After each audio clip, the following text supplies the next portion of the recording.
Multi-channel marketing with Maeva today. So stay tuned and let us know if you have any questions to answer you, since you have now the opportunity to see Maeva live. It says we are live everywhere. So we are live on Facebook, Mentoring for Translators group, my page, Facebook public. So if you want to go on Facebook and watch it from there, and on YouTube under my name. Okay, so thank you so much. Welcome, Maeva, to our Ask Your Mentor Anything live sessions we hold here in the Mentoring for Translators group weekly. Thank you so much for accepting my invitation. Thanks for having me. It's an honor. Yeah, thank you so much. I can tell a bit short the story behind of this, like Moira Money. We had a discussion and I was looking for someone to talk about specific topics and she suggested me you. So thank you so much.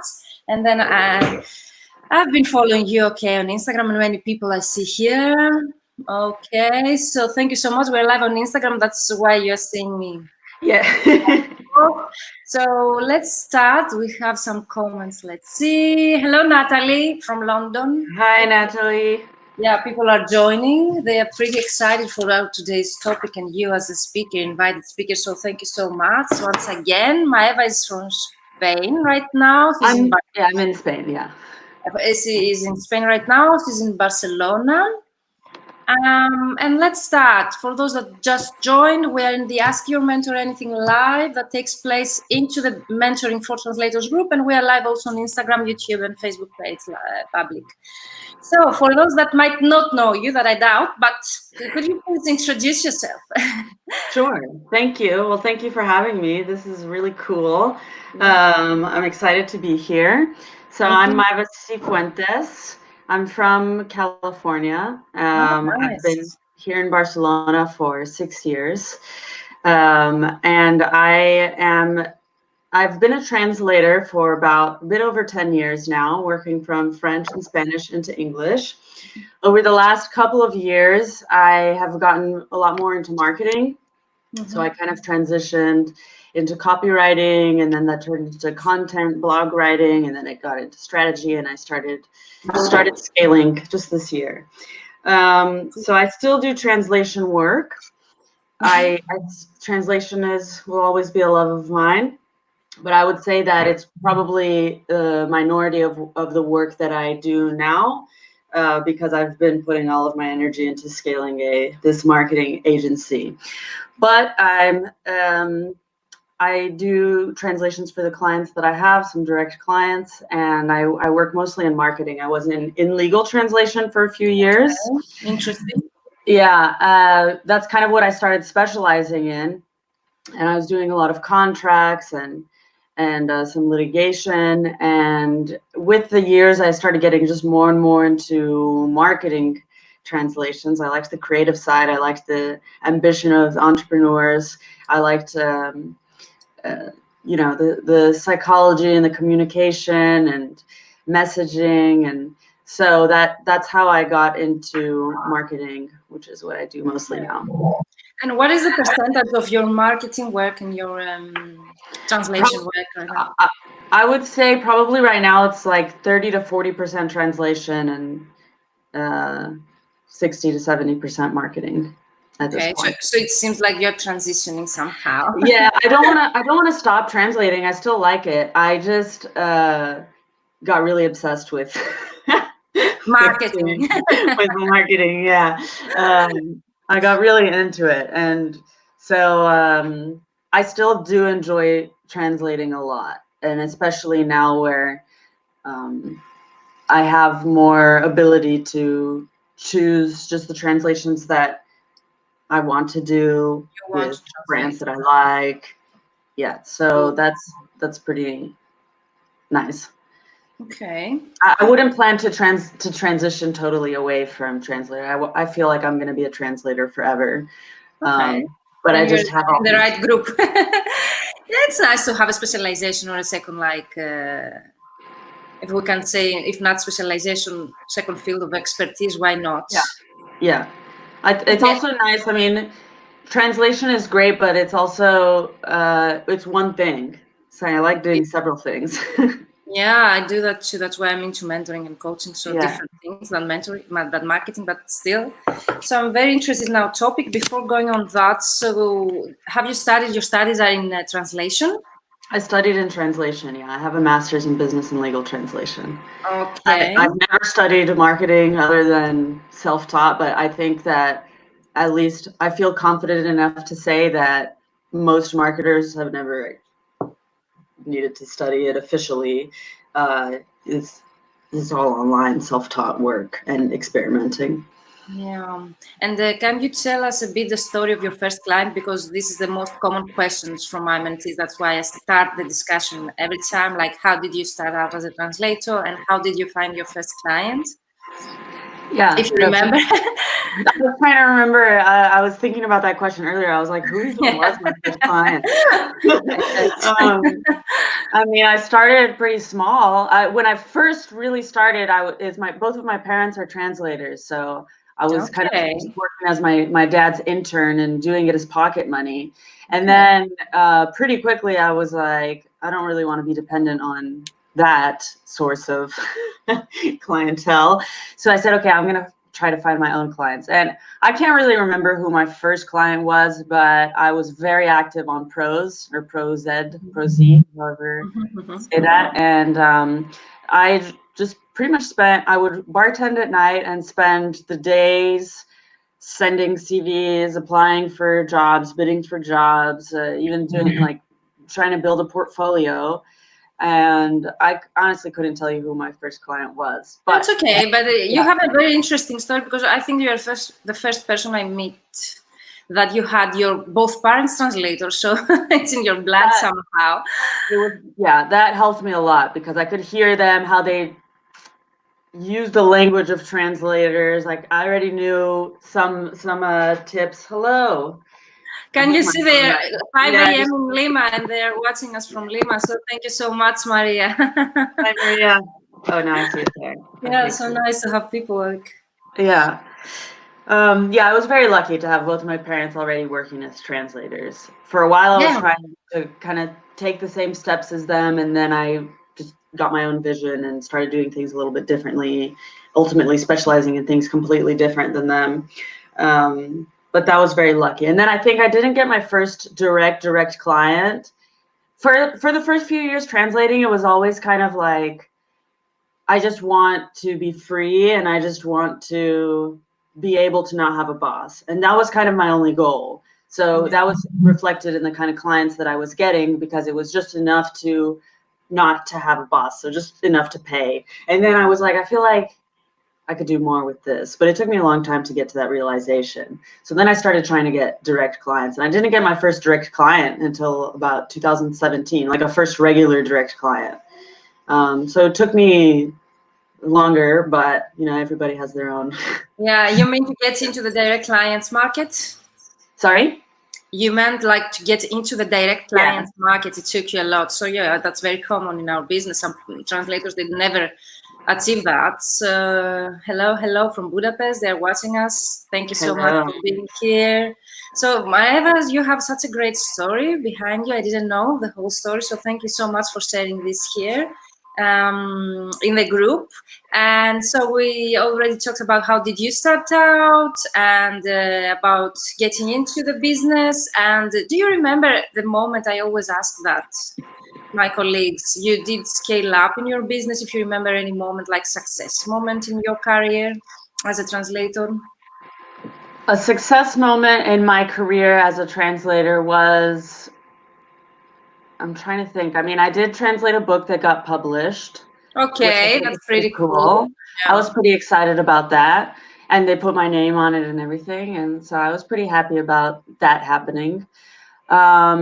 I feel like there's so many successes, like small successes that we forget about. And Do we're you like, remember, like from the financial part, do you remember any moment oh, that you felt, wow, yes, that you earned an amount of money from a project or a client that you made you feel like free or able to travel or able like to do whatever you would like? I would like to hear about. Sure. I remember the first month that I made 6,000 euros in 1 month. Yeah. Where before I was like 2,000 euros maybe. Yeah. And then this month started just suddenly me realize I made 6,000 euros off of several projects. There was one like really large project, but then I was still doing other things. Mm-hmm. And that's when I was like, oh, okay, this isn't just to not have a boss. This isn't just so that I can work from home. This is actually something that can pay a lot of money. And this is a very valuable. Do you remember how many? Yeah. Do you remember how many years you were in the business by then, and a bit like some information on the project or the client? Yeah, that was probably also in 2017 when I started getting some direct clients, and this was a very large legal document, the one that gave the majority of that month's income. It was huge. And it was actually something really, really interesting because it was very relevant to the time. It was about the independence here in Barcelona, and it was a kind of legal document about that. I can't tell anything else because I did sign an NDA, but it was so cool because it was directly relevant to what was happening here in Barcelona, and I felt like I had a role in it because I was translating this document. It was so important because people making big decisions were going to read this. So I said, okay, so not only am I getting paid something I've never seen before in a month, but this is actually really, really important document. And I felt honored to be the one to do it. And since I made that kind of money that month, I realized I need to focus a lot more on learning to make more money instead of just trying to survive. Yeah. So for those that just joined and they are asking, can you please repeat your language combinations and field of specializations? They ask. Oh, sure. My language combinations are French and Spanish into English, and my specialization is marketing. It was legal, but I pretty much don't do any legal anymore. So now but it was the project that gave you the first scale-up moment. Okay. Yeah. I've been sharing some very common to your story, like my first scale-up moment was when I earned like in 1 week what I used to earn in 3 months, for example. So more or less the same amount, but in 1 week. Amazing. So, yeah, amazing. So I like to share those stories because they can happen. Translators, they have to know that this can happen, and this does not happen accidentally. It needs a lot of work behind that. It needs specific strategy, and it needs specific way to approach not only the project but the client themselves and your target market.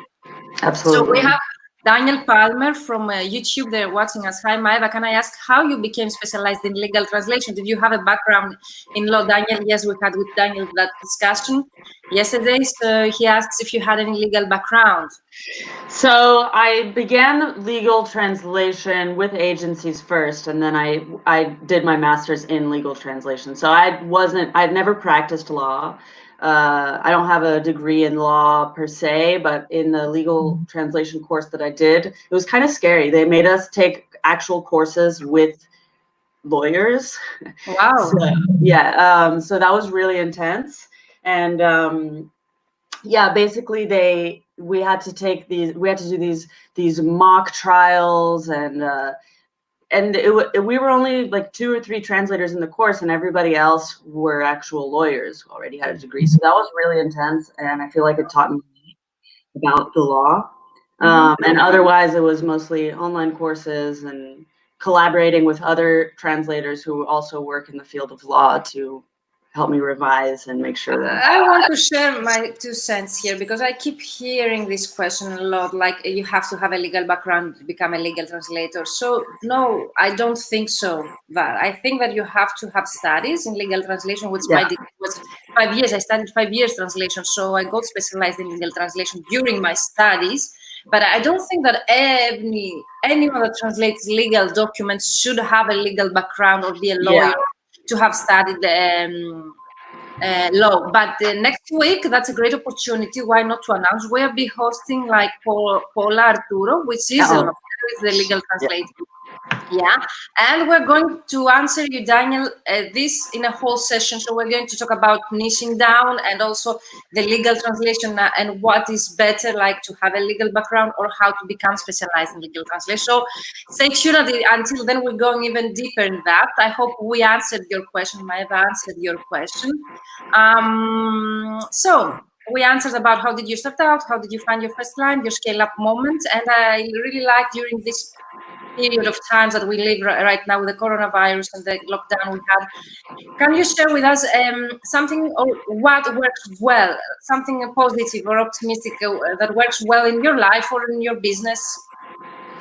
Like something positive that's happening right now is well, my business is doing really well. Okay. So I haven't lost work. I haven't lost the momentum during this crisis, which I'm so grateful for, because I know that a lot of people got hit really hard. Yeah. I had one client that actually did get hit really hard, and I lost him, and then immediately came back. and I immediately like took on a different one. Whereas if I didn't lose the first one, I wouldn't have had the time. Okay, he was replaced. Yeah.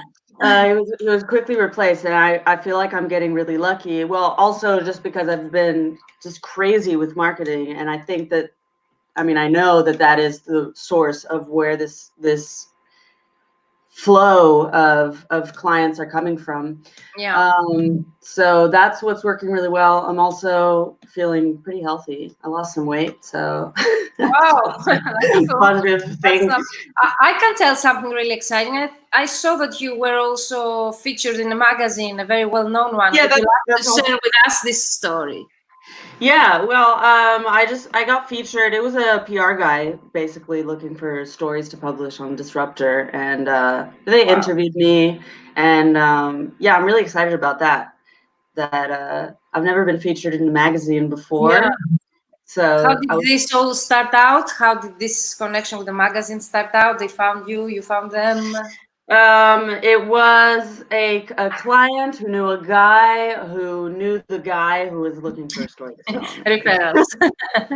That's great. So I can share a comment here. I cannot show it because your name doesn't show. You have to click the link above our live in order to give us permission to show your name. But I see the comment. If you can see it, Maeva too. She says, or he, I do legal translations. My dad is a lawyer. I grew up listening to his explanations and definition of terms. Of course, I needed to expand vocabulary as a translator, but this background gave me confidence.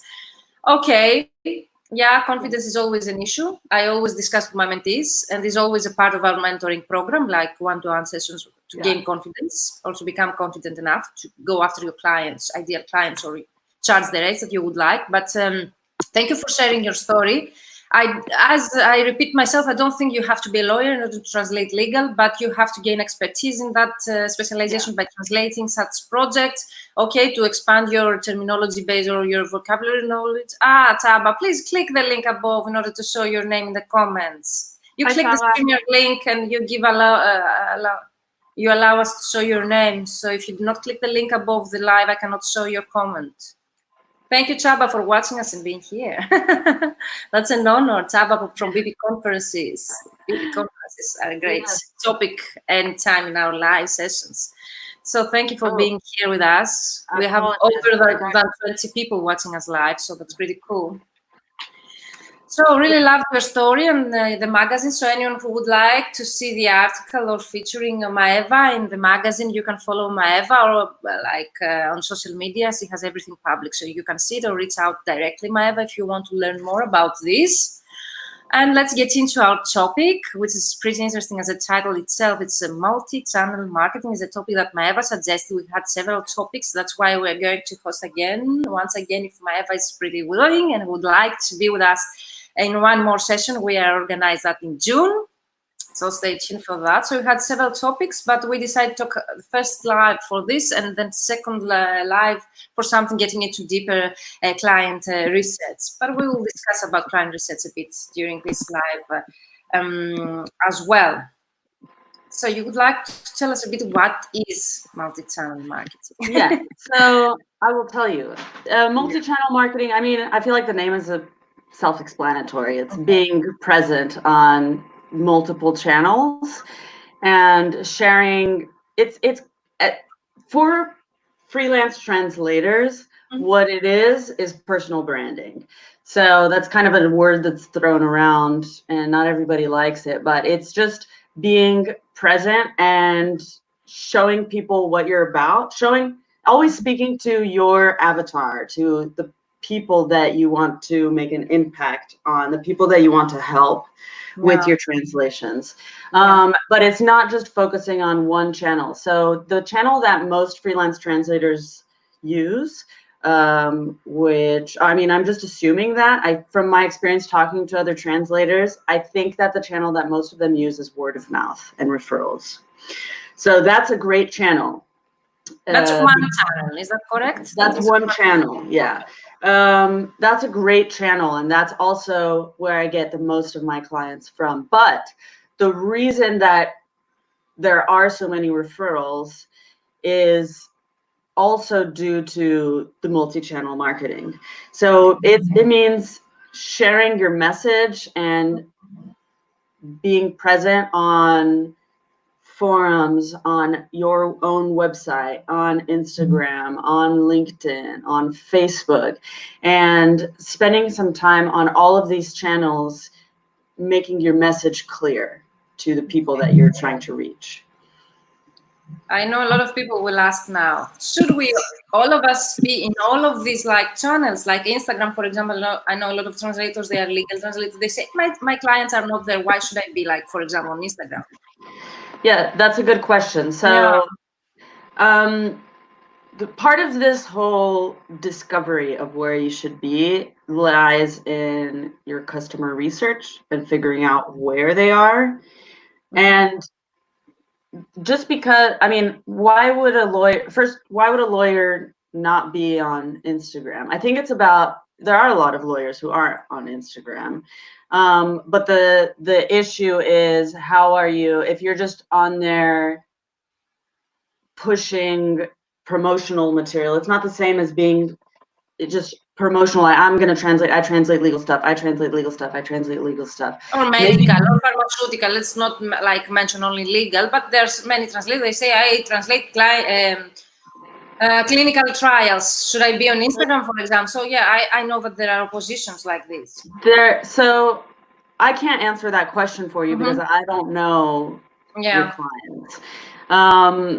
But it is important to be on more than a single channel. So you may find that your clients are only on LinkedIn, or maybe they're only on Twitter, or maybe they're actually on some super niche forum that is none of those places. Maybe there's like, if you're into growth hacking or something, then, well, yeah, then you can be on LinkedIn and Instagram. But what better place for you to be would be growth hackers or indie hackers or Reddit.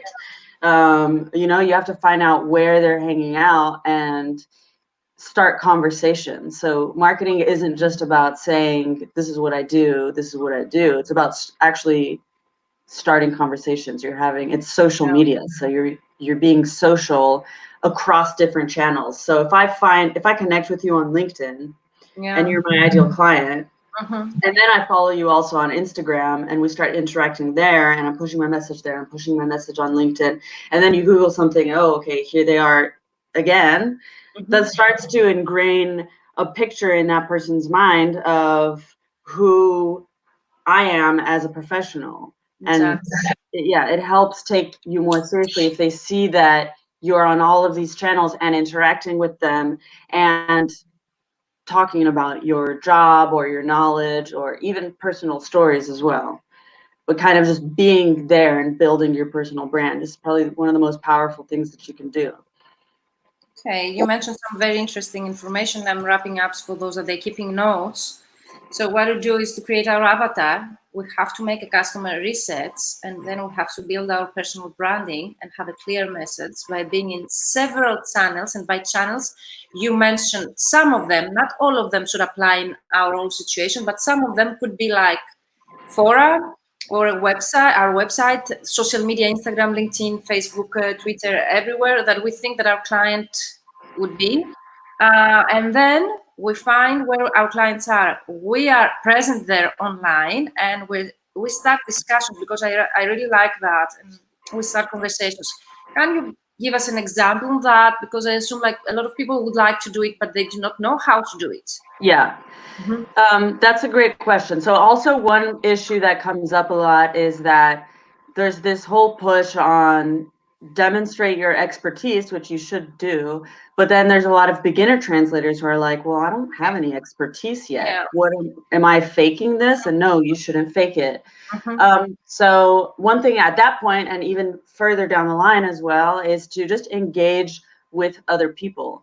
So if they're commenting, if they're posting things, answer your opinion or respond to them by private message. And starting these conversations is very important because there's so much content out there and everybody's publishing stuff, and that's not enough. You can't just publish something and then expect everybody to come to you. You publish and then you interact with people and you support your peers. I mean, also by peers, I mean your entrepreneurial peers. So I would say focus on the people that you want to target. So for a lot of people, they get work from fellow translators. So of course, that's a great source of work. And then you should also support them in their content and support them in what they're doing. And this kind of back and forth relationship building through content via various channels builds strong relationships. Like I know some people that I have gotten on calls with them and I never asked them to go on a call. I never asked them for their business. It was just because I'm posting things, I'm following them on various channels, then they start following me. I'm starting to comment on them. I find what they say interesting and I'm not afraid to tell them that. I tell them it's interesting and then we start a conversation about it. Okay, can you give us an example that you had started such a conversation and ended up like, okay, that would be cool. I can tell you, I just got off a sales call this morning, right before, or a discovery call this morning, right before getting on this call with you. And this guy was a serial entrepreneur. He already has like 5 businesses and he's sold 3 of them already. Who's exactly in my niche. He found me because I was active in a Facebook group for SaaS founders. So I'm not a SaaS founder, but I do marketing for SaaS. So I just have been active on that group for maybe 3 weeks, and I respond to everybody's posts. Not everybody, but everything where I feel like I understand what they're saying and I can provide some value. You could contribute in some way. Exactly. So there's no faking it. People can see right through whether you actually know what you're talking about or not. But I started responding to a lot of posts. And then he messaged me and he said, oh, I saw your response. I saw your response in the SaaS founders group. And then I went to your LinkedIn. And from there, I started looking at your content. And then I went to your website and I read some of your blog posts. And it seems like you know what you're doing. So I would like to meet. I would like to get on a call with you to see how we can collaborate together. So that's exactly the result of multi-channel marketing, because he can see that I've been active on all these channels and that I'm really serious about what I'm doing. Okay, if you have any issues, because I received some messages on Instagram that my sound is not very well, you can switch on Facebook, on YouTube. There is a public channel on Facebook and on YouTube under my name. And also there is the Mentoring for Translators group, because it's a discussion. It's very difficult for us to keep the sound in both like 4 channels at the same time. So if you have any issues, because it's only one message that I received that they have creative translation works. So please do join us on Facebook group where there's a lot of interaction and comments. And we also got another question here. But before going to this question, to make sure that I got it. So you were in a group where your ideal clients were. You were very active in 3 weeks. And then there is a post from this client. So I was active. I didn't even respond to his. I was responding to somebody else's post. Okay. And then he went to look at all of my channels. Okay, cool. And I have this kind of branding, and I push the same message that I care about good marketing, good language, good copy, good communication, etc. on all of my channels. And that, to him, from what I understand, suggested that I know what I'm doing, so that I could do the same thing for him. Because if he just saw my answer on on the Facebook group and then went to look at my profiles. Maybe I don't have a LinkedIn profile set up, or maybe I'm talking about something else. And then he looked at my Facebook. He doesn't see anything about that. I don't have a website, or I do have a website, but I'm not publishing content. Then maybe he'd be like, oh, I don't know. Maybe he wouldn't have called me. I can't. It's all psychological, so I couldn't really. Yeah, and also it means a consistency, a clear message that is consistently it's been shown on everywhere. That's why I'm telling some people, they're saying, okay, why do I have a Facebook page where I don't get likes? Or you have to be consistently everywhere. You have to have a consistent online presence everywhere, or where your clients are going to search for you. So that works for Maeva in such an occasion. And then he went and found you, and then he contacted you via Facebook Messenger. And then you booked a call, discovery call. Yeah, that was this morning. No, I can't tell you the results of it yet.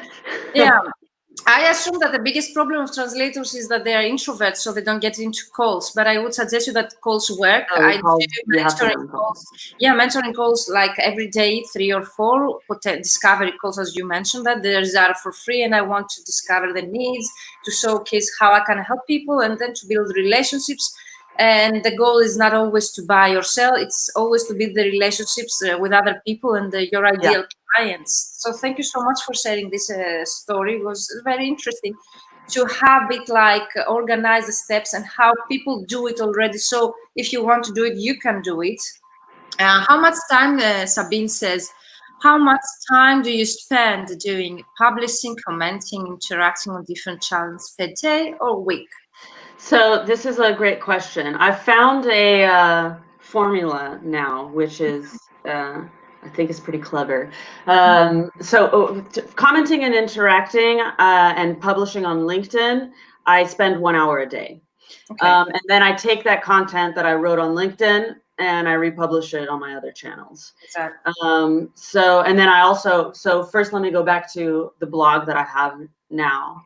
So I kind of stopped using my publishing on my translation blog, and now my focus is going either on my personal blog, which I don't count as client acquisition, that's just a pleasure project, but for the clients that I'm trying to get now, what I've done to try to, we can talk about this later as well, is repurposing to try to reduce the amount of time that you spend, is I started interviewing people in my target market. So people who are CMOs,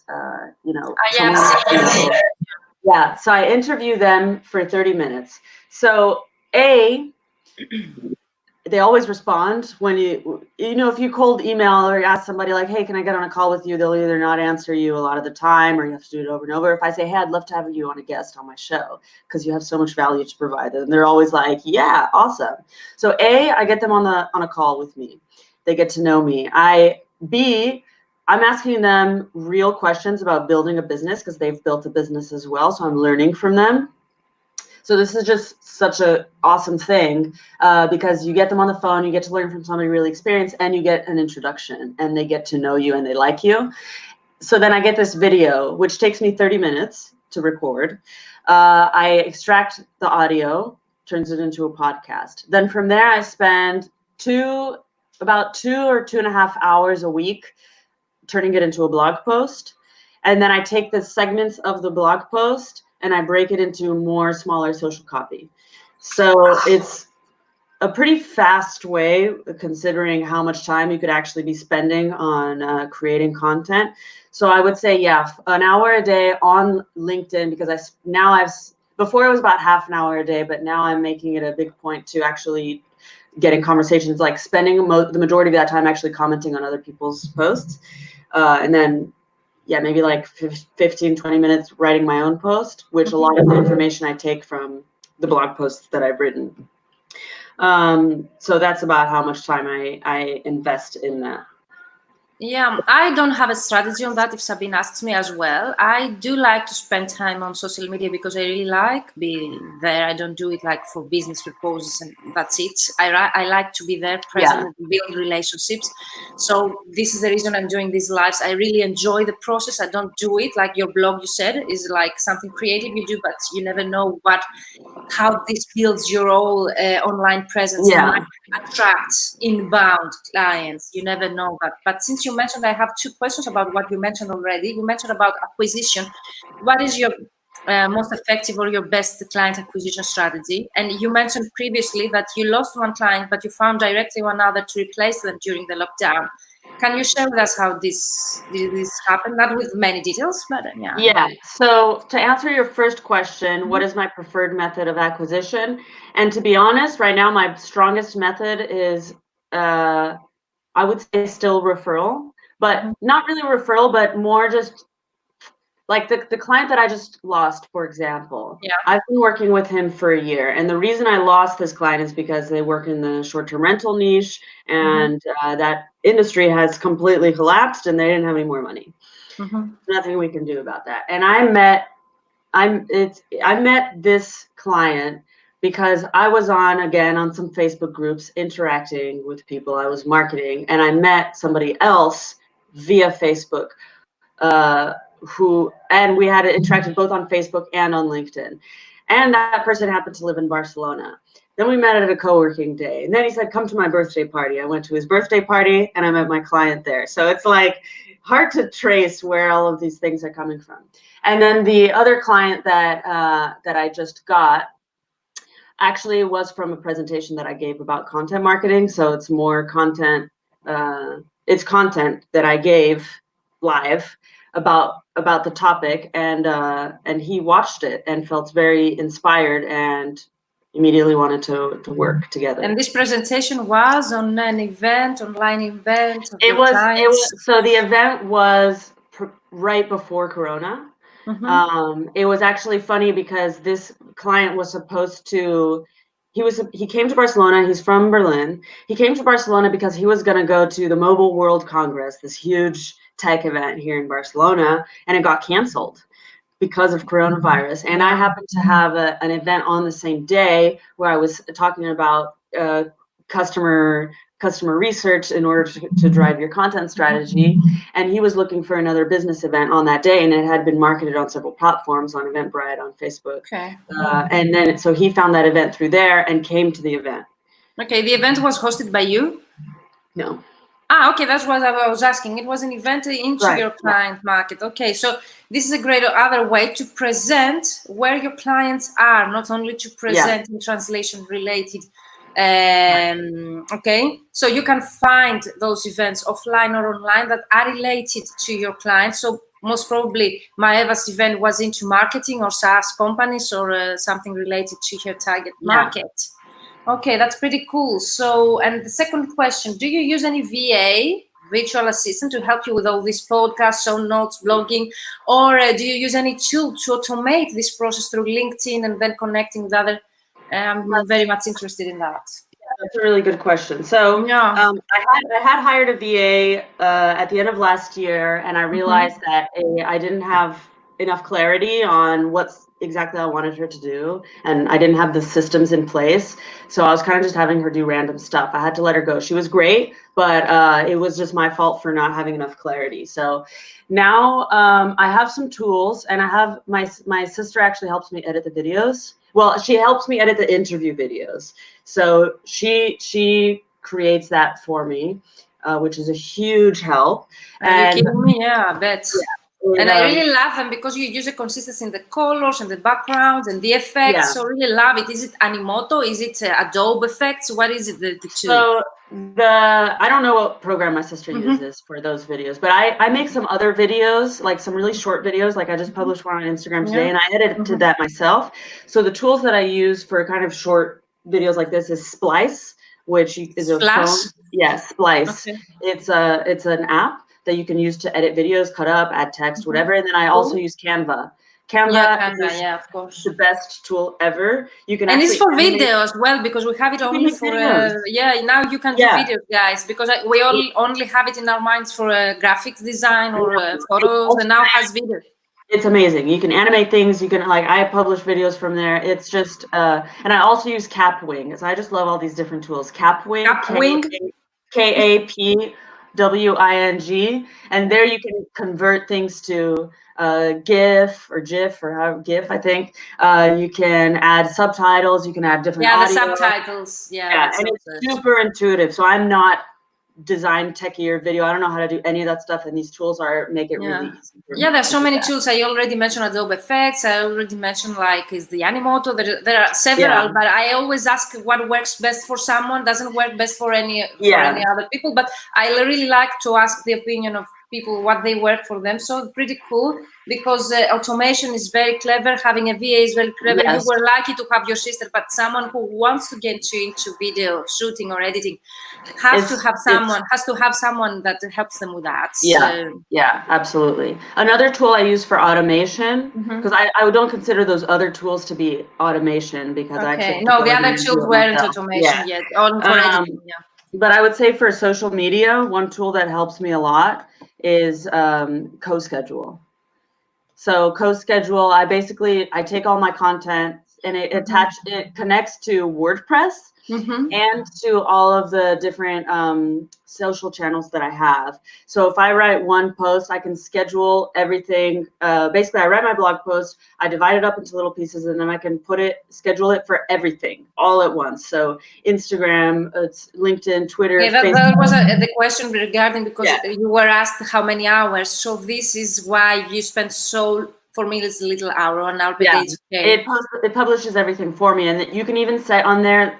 You can set some pieces of content to be evergreen, and so you don't even have to if you don't have something ready to publish that day, it'll grab from your pool of content. That's cool. That's so cool. Calculates the times and everything. Yeah. And how often do you schedule from there? How often? You schedule monthly or weekly or whenever you have inspiration? I do about once a week. On Sundays I sit and kind of plan out my content.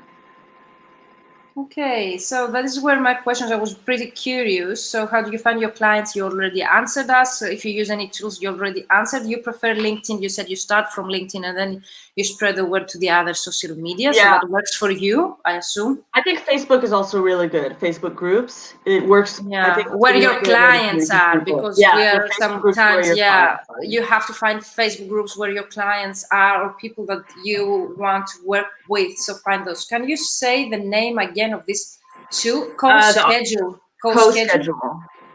Sabine, that's CoSchedule, yeah.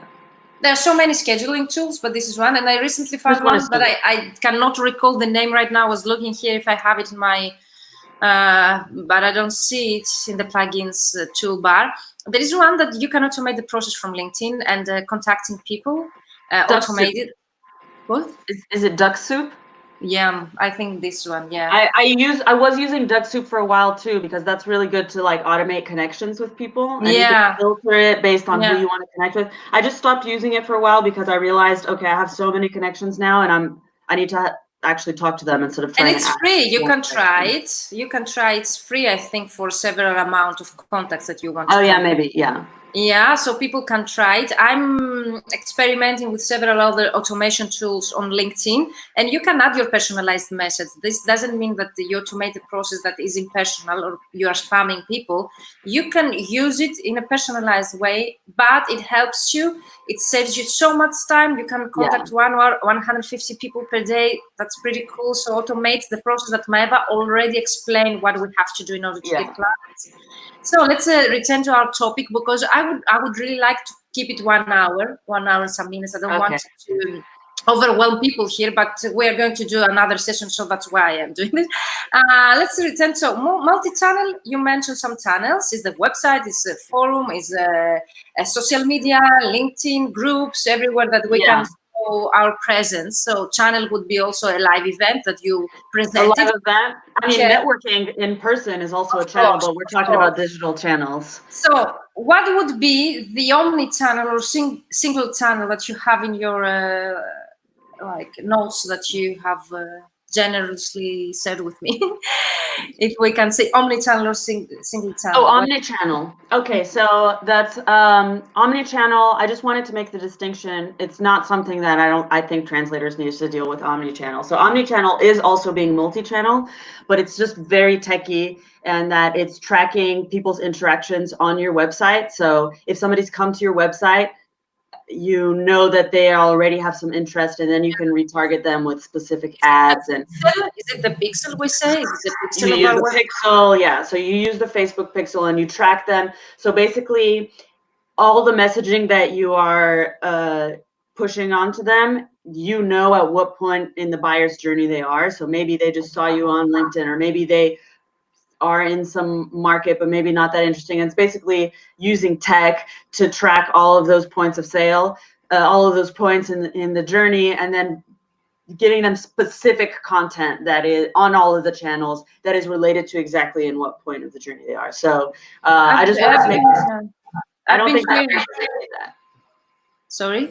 I don't think that translators need to do that. It's way too techy, way too complicated. Yeah, but I have a marketing company that they do it for me. So I've been learning about this from people that they have undertaken the advertisement, Facebook ads and Google ads. Yeah. So they connect my website. So they find people that they have visited my website in order to show them the advertisement. So it makes more targeted this. So I know that there are several tools. If you're interested in such a topic, please do let us know. We can create another session, but this is very technical in order to get into that now. And what is the multi-channel vs single channel? Is there only another difference on that? Yeah, so I mean, multi-channels, like we said, is being on all the channels. So I know from my experience and what I've also tried before, well, I've also always really liked social media and being active on there, but single channel is like, okay, I have my website. And if you want to use your website to get clients, okay, well, I'm going to write some blog posts and I'm going to try to drive SEO to it. And then you say, well, that's not working as fast as I wanted to. But, you know, because you're only doing one channel. So single channel is focusing all of your energy on one channel. Where LinkedIn, for example, that would be LinkedIn. For example, okay. That would be, okay. I mean, single channel is just one channel. And that's where you attempt to drive all of your revenue from that one channel. And for some companies, for example, like startups who eventually want to get to paid ads and scale, it's good to focus on one channel at a time and then add the other ones on and not try to do all of the channels at once, because that takes a lot of time, a lot of trial and error. Exactly, so I think, and a lot of money to test ads. So I think it's important to, yes, like get into one channel, learn how it works, focus your energy on that, but then find a way to get all of that onto different channels. So like I told you, I was doing these interviews. I'm also publishing these interviews on YouTube. So from there, from like one 30-minute interview, I can get, you know, the blog post that's SEO. I'm getting Facebook posts. I'm getting LinkedIn posts. I'm getting Instagram posts, and I'm just repurposing it all so that you don't have to. Yeah, you don't have to invest all of this time like creating fresh brand new content on each channel, because not everybody's going to see you on each channel. It doesn't really matter if you're repeating. It looks so time consuming. Are you doing this on your own? What do you mean? The content? Creating the blog post from the interview, then repurposing the post for LinkedIn. I'm doing it on my own, but it's not like I track and doing that, including the time it takes me to interview and the time it takes me to rewrite it into. I also use a tool to transcribe the interview, Sonics.ai, but I'm experimenting with other ones, so I'm not gonna recommend that one yet. But I use a tool. I transcribe the audio from the interview, and then I write out a blog post. The whole thing takes me 3 hours, and then from there I can just take out the. I have a transcription tool, Trint or something, Trint.com, something. The transcription tool that I have been using. Does it work well? It's like rev.com, but it's not that expensive as rev.com. It's okay, but it needs a lot of editing because I'm not a natural speaker or a native speaker of English. So I suppose not other people as well that I'm interviewing. So this takes a bit of editing afterwards. Yeah. But you can also translate it later or use it like in several languages if you are targeting clients. So thank you so much for sharing this. I had this in my mind, but it was a bit vague. And I thank you so much because you made it really clear what is omnichannel, what is single channel, what is multi-channel, people. Thank you so much. I find it very interesting, the discussion. I hope people will find it too. So let's talk a bit about, you mentioned so many times like client and customer research. Just a bit of that information. Can you give us like a hint on that? Sure. How we do it, how we know where our clients are? So where I would start, where I always would recommend starting is with your own clients. If you have some ideal client or a client that you have a really good relationship with, just ask them for an interview and say, where do you learn, where do you get your information from online? Where do you hang out from online? Where do you hang out online? And try to get to know what their day-to-day is like. So they hired you to do a translation. So who did you work with before me? Why did you decide to switch? What are your needs? What are your frustrations regarding this topic? And how did you find a solution to it before working with me? Or where do you go and look for your solutions? Do you talk to your peers? Do you go on LinkedIn and start following influencers? Do you read white papers? Everybody learns in a different way, and it's important to kind of get this idea about your client, and also to use this to understand the language that they speak in. Not, I don't mean the language as in French or English, but the way that they speak. The business language, yeah. The business language. So if you're approaching them, creating content saying grammar is so important, you need to have good spelling, a CEO, that's not going to resonate with him. So if you can understand where he's speaking in KPIs and ROI and users, we're saying clients, they say acquiring users or generating leads, and just trying to speak to them more to develop a clearer idea of who they are, what they sound like, what their goals are, what their pain points are, and how you actually help them solve this problem. It's going to help you message better and really resonate with what they are looking for. And also maybe it's going to give you some ideas for ways you can add extra value. So if you talk to one of them and he's like, yeah, I got this translation, I'm translating blog posts, but my translator doesn't understand SEO. It's a great translator, but doesn't understand SEO. So I got to get an SEO optimizer guy to come in and optimize the page. And it's just the extra fees. And I would just rather do it this way.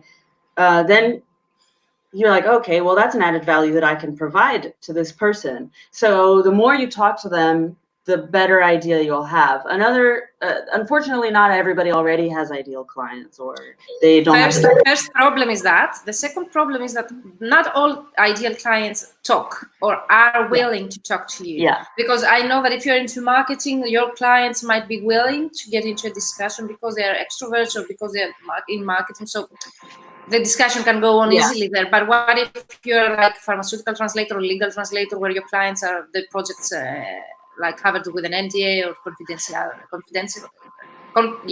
most of the times. What do you do in that situation? I try to understand their needs, like in an indirectly way. It's very difficult to talk to them. I understand that why they came to me, because they would like to work with a freelancer one-to-one rather than an agency. I know that the previous client was an agency, but they couldn't like meet their deadlines, for example, or they didn't have any personal connection because they have the phone, they can call me anytime so as to ask questions about the project and what's going on. So I know more or less the reason why they contacted me. I know the previous clients, I know what needs I covered to them, but this is something that I really understood indirectly. I couldn't like get into a discussion and ask these questions directly to them. So what do you suggest in such a case that we cannot get into a direct discussion with them? Is there any other way that we can learn about them? That's a very good question, and a challenge I'm facing sometimes with some clients. But my first question is, did you actually ask them if you could have 15 minutes of their time for market research? No, I didn't. But to be honest, I wouldn't, because I know that it's so busy with their time. Their deadlines are always so tight, and that's why they have hired me. So going to them and ask them, can I make a marketing research? I don't think they would be willing to do so with me. I don't know. That's my hesitation. The worst thing that could happen, they're not going to, if they like working with you, it's not like they're going to stop working with you because you asked them. Of course. The worst thing that's going to happen is they're going to say, I don't have the time for that. And you know why I say that? Because most of the times I ask for exam testimonial, it's very difficult to get them to answer the survey. So I assume what would happen to a survey that would be for marketing purposes if they are not do not have the time, or they do not want to. It's a challenge. It's really hard. But another option, something that I did when was it last year or 2 years ago? I don't know. Within the last years, I got a business coach. Okay. And what they told me was like, okay, well, you need to talk to people and ask them these things. And I was like, What do you mean, like call them? Like, what? I'm not gonna do that. They're so busy. Same kind of objections.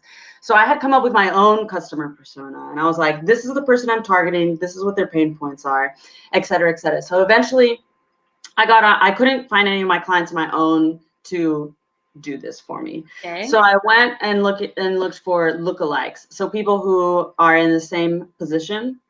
And so maybe for you, it would be, I don't know what kind of direct clients that you're dealing with. Maybe it's a lawyer directly, or maybe it's the documents manager, or I'm just making this up, but whoever is in that position, find another person who's in that position who would also be working with international documents. And then unfortunately you have to offer them something in return. So you can't just say, I want to talk to you for 15 minutes. What I did is I want to talk to you for 15 minutes and I'll give you a 30-minute SEO audit, or say I'll give you like a free 500-word translation, or I don't know, because this is, yeah, you're giving them something for free, but it's such valuable information for you and your business. So you have to offer them something in return. It's a win for them. You know, I do that with my mentees. I do that for my coaching, my second business, where I come to interviews and I offer 30 minutes free coaching for my translators and my mentees. But it's a totally different audience. And I know that this works there pretty well. I find it very difficult to implement the same strategy to my translation business. Maybe because I don't need it right now. Like I'm in the States, like I'm established already there. Whereas with the coaching, I'm like in 4 years now. Whereas with my translation business, I'm like 13 years now. So yeah, it makes a difference. It's challenging, and you have to put yourself out there, and not everybody's going to respond. But I think what's really, really important about them actually responding to you is like promising, making it clear that you're not going to try to pitch them, that it's just market research. To say, I am not going to try to offer you my services. At no point in this call am I going to try to sell you anything. This is just market research. It won't take any more than 15 minutes of your time, and I will give you something that's worth more 15 minutes of your time in return. Okay, cool. Okay, that's a great strategy. I might try it. Thank you so much.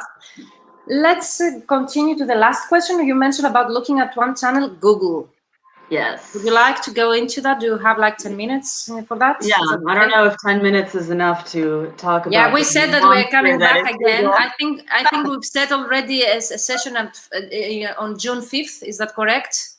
Yes. So guys, we're coming back with Maeva. So if you have any questions, please do comment below this video. Let us know if you have any more questions for Maeva, and we will come back to you. Also following up in the Mentoring for Translators group, online on Instagram, Facebook, and also we are organizing a next session. So we'll cover more things or getting into more detail. Yeah, so Google. Google is my favorite channel. I mean, I love social media as well because it's great for building your brand. Yeah. But the problem with social media is that you're putting stuff out there when people aren't necessarily looking for it. What's nice about Google is that people are searching Google with an intent. They find you only because they wanted to find you, not because you popped up on their feed. So that's what's beautiful about Google. So the challenge with it is, of course, ranking and understanding how to use keywords. So the first step, I'll just try to go quickly through what my strategy is for ranking on Google. So step number one is understanding your target audience. Who are you writing this for? If you're writing about the poetry of translation and the art of great translation books, you're only going to attract translators. So if this is your target market, if you want to build your translation business based on referrals from colleagues, then that's a great way to do it. If you want to target business owners or, I don't know, lawyers or something, then you need to do research on them and find out, do this whole research process that I was talking about, find out where they hang out, what their challenges are, et cetera, et cetera, et cetera. You can also go on Facebook groups that they are in and scrape, like put in your keywords in the search bar and scrape, see what conversations people are having about it. Anyway, so you come up with your topics that are directly relevant to your target market, and then you have to do keyword research. So you can use, I use Ahrefs, but it's very expensive. So I wouldn't recommend Ahrefs. It's a keyword research tool and backlinking tool. It's the most powerful keyword research tool around, but I wouldn't use that just to promote my own freelance business. I use it because I need to for my clients. Your clients. But yeah, it's really expensive. But if you want to invest 167 euros a month on keyword research, I do recommend that one. But if you would, oh, it kicked me out of the Instagram live. It was 1 hour, that's why. Okay. But so thank you guys for being with us on Instagram. We continue. There are free keyword research tools, and you can also use Google to do your own keyword research. So there's Ubersuggest, which is a free tool. I know Ubersuggest, even me, I know. Yeah, that's a really good tool, and you can type in your keywords that you want to use, and then there you can find the difficulty. So it'll tell you that he has his own scale of how difficult a keyword is based on how many people are trying to rank for it and how many people are linking back to that keyword. And you can find them there. You can also go on Google itself, and you can type the keyword, and you'll see that when you go on Google and you type in a keyword, first there'll be a drop-down menu that drops and give you suggestions for alternative keywords, or like people also search for this. And a trick is you can also put asterisks between words, and it'll give you even more variations on those keywords. So that's already one way to start getting ideas. Okay, what are people searching for? But you have to be sure that it targets the intent of the person that you're trying to target. I'm trying to go through this very broadly. It's all very complicated. We do not have it. It wasn't the live to go into that deep. I know that there is a lot of things behind of that, digital marketing and keywords. Especially keywords is a part of digital marketing that takes a lot of time on that. It takes a lot of time, and it's very. So I would say that to wrap this up in a couple of minutes, that the point is to just find a rhythm that will be consistent for you to create these blog posts that are find keywords that are relevant to who you're trying to target. And you can figure this out by, when you choose a keyword, look it up on Google and then see what pops up. So for example, if you want to rank for French translator, and you type French translator into Google, the first thing that's going to pop up is Google Translate. And then it's going to be like a French to English dictionary or something like that. So Google is very smart in understanding what the searcher's intent is. And so if those are the things that are popping up first, what you can understand from that is that whoever's searching for French translator actually just wants a free machine translation or dictionary. They don't want to work with a professional translator because Google tells you that's not the intent of the searcher. So you have to have this combination of finding the keywords and then going back on Google and trying to understand what the intent is. You can't make up intent. You can't write cheap translator. I did this once before on my translation blog. I was like, oh, I'm going to rank for cheap translator. And then in the blog post, I'm going to try to convince them why cheap translation is bad. I ranked for it, but then obviously everybody going to my site, they just wanted a cheap translation. So what I wrote wasn't really aligned with the person who was searching for it. It just didn't make any sense. So you can't try to trick the intent. You can't try to have them land on your page and then try to convince them of something different. So I think the Google algorithm is just so smart now that it's not only about keyword stuffing. The keywords are important, but it's basically about really deeply understanding what the question is of your searcher, using long tail keywords, like really specific questions, keywords of 4 words or more, and then answering it the best way possible, actually fulfilling on the intent of the searcher. And that's how you rank. And then there's also a million other factors, but that's how to get started. So you would try to go for just very, very specific questions that aren't that competitive. Okay, that's very interesting. So can you share with us any course or any blog article regarding SEO, the basics, for someone who would like to start with? And we can share the links below this video in the Mentoring for Translators group so people can find it later. Yeah, so I think one of the best guides on SEO is Moz, M-O-Z. They have a beginner's guide to SEO, which is a blog post, but it's actually like a book. It's super long. It's very, very good. HubSpot Academy, I always recommend them. They have a bunch of free courses online on SEO, inbound marketing, social media marketing. Neil Patel is a very famous, probably the most famous name in SEO. He, a lot of SEOs aren't a huge fan of him, but he does have a lot of valuable information and a lot of things to get you started on SEO. And, I'm not a huge fan of online courses. I just prefer reading blog posts because a lot of the online courses are just all the blog posts put together. Okay. Anyway, but I just love reading blogs. So I would say Moz Ahrefs. So that's the tool that I told you. It's Ahrefs. Yeah, I know this. I know this Yeah, too. that's the keyword research tool that I use. But they also have probably the best SEO blog that I have ever read. They're just they have a great YouTube channel too. And it's just, they give it away everything for free, the content, I mean. It's just super valuable, actionable. They break down like screenshots explaining you how to do things. And Backlinko, which is a blog by Brian Dean, who's also very famous. Do you think you could share that in the comments later so we can take a look at this? So thank you so much. The last question was about, you mentioned something, interlinking and guest posting, something really quick on that, and we can get into detail in the next session we're going to do in June. So to be very quick about it is your content on your blog shouldn't live alone as an orphan. The way that Google understands your website is with your architecture of interlinks. So if you want to focus on one broad topic, which is maybe legal translation, then all your blog posts should be linking into each other. You could have like one main page that is legal translation general, and then all the different challenges, and you can link them together, and then Google doesn't need to go in and be like, oh, there's one page. Oh, later, oh, there's one page. It goes in and it immediately understands this page is about legal translation, and it boosts it up. And then guest posting.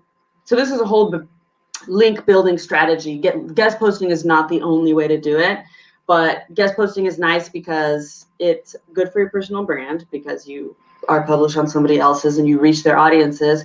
And then the point of it is, the main point for me is to get a link back to my website using the keywords that I'm trying to rank for, an anchor text. So not just this website and then you link to website and it goes to your blog, but actually say the main issues with translating legal documents, that whole segment links back to your blog. And then Google starts to understand, okay, this guy's linking to them for this keyword.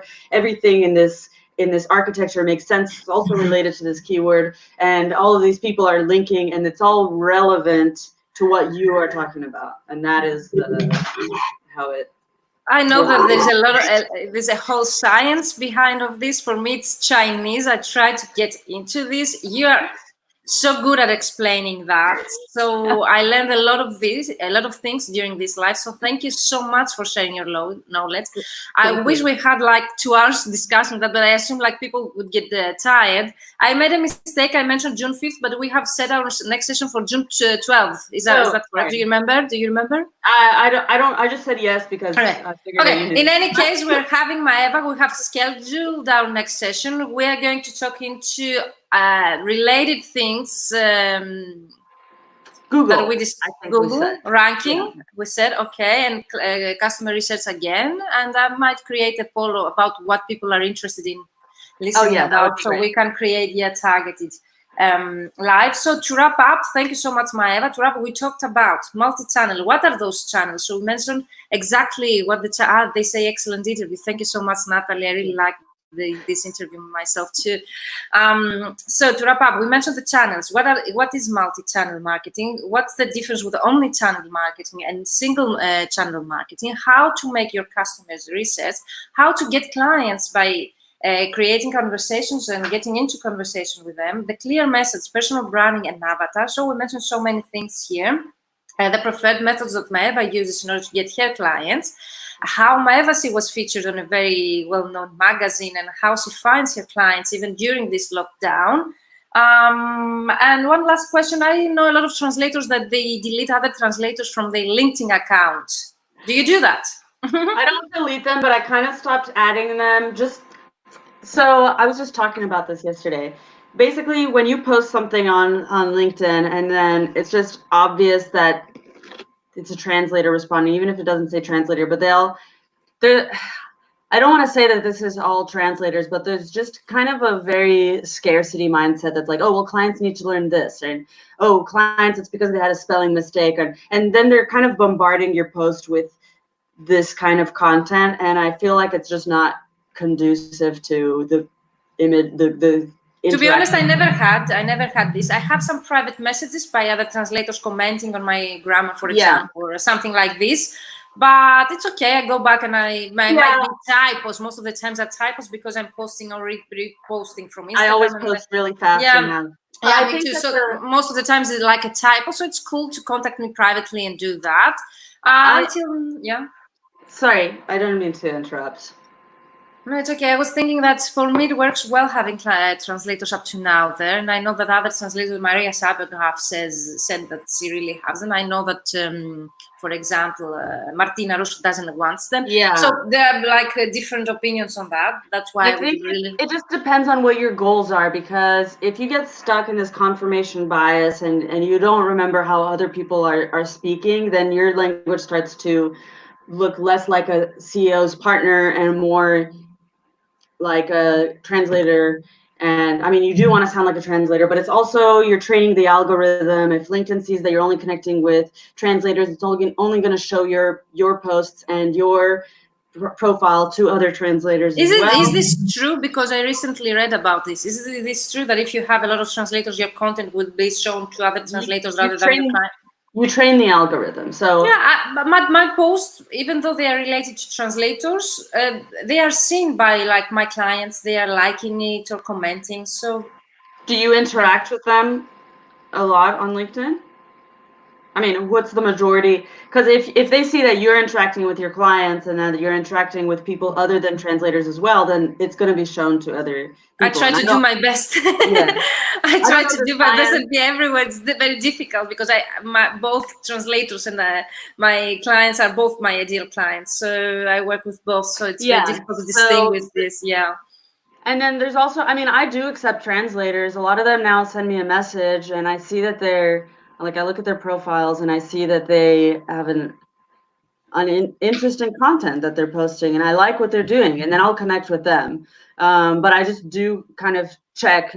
Selective, you're selective, yeah. Yeah, I don't want to see, I'm also training my algorithm in what I want to see on my feed. I spend a lot of time on there and I want to see, so I don't want to see too much complaining about clients and those kind of things, which I'm definitely not in no way saying that all. Okay, most probably I have trained my algorithm. I don't see these things, so most probably I have done well. Basically, yeah, it just shows you what. So I just had stopped connecting with translators for a little while, and now I'm starting to connect with them again because I also see a movement using LinkedIn in a really nice way, and so I do like that. And so I think it just depends on how you train your algorithm and what you want to see and who you want to be interacting with your content. Okay, it was I loved this discussion. Thank you so much. I myself learned a lot of things. People are saying that it was an excellent, great interview. So thank you so much, Maeva, for being here with us.